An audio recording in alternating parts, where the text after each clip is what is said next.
យ៉ាងណាឲ្យជីវ៉ាបានយកពីចិត្តទេលួចកាត់ពីអូនរាល់ថ្ងៃចង់សារពាក្យប្រាប់ចរណៃតែមិនហ៊ានទេព្រោះមានមេនឹងមកទៅស្គា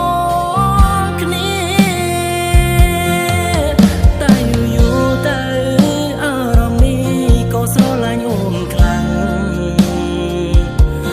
យូរក៏បងដឹងថាមានស្ងួនមានសង្សាររួញហើយតែធ្វើខ្លួនដូចជាគ្មានបញ្ហាមិនខ្វល់តើ